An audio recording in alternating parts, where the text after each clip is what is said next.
কারি পাতা ফোড়নে মুসুর ডাল করছি, 5 ফোড়ন, তেজপাতা আর শুকনো লঙ্কা আর কারি পাতা, আর কিছু মশলা না। এত টেস্টি হয়, মানে কারি পাতার যে ফ্লেভারটা রয়েছে না, ডাল টালে দিলে সত্যি ভীষণ ভালো লাগে। আর ভাত হয়ে গেছে, একটা পোস্ত করেছি, ঢ্যাঁড়স, আলু, বটবটি আর মাছ করব, তো রান্নাবান্না চলছে।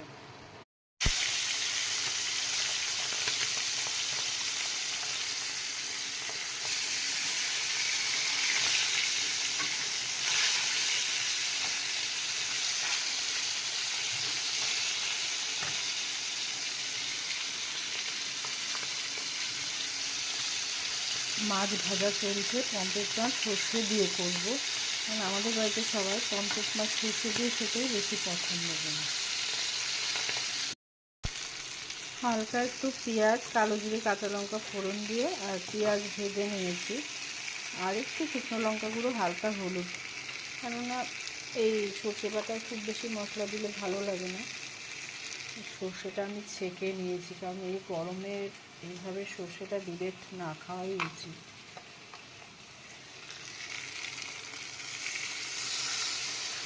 মোটামুটি মাছটা কষিয়ে নিয়েছি পেঁয়াজের সাথে।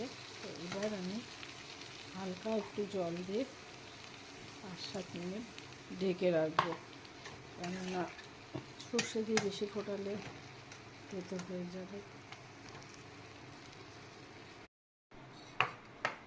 মাছের ঝোল হয়ে গেল, শাকটা হয়নি, শাকটার টাইমে হলো না, এখন বসাবো শাকটা, আগে ছেলেকে খেতে দিয়ে নেব।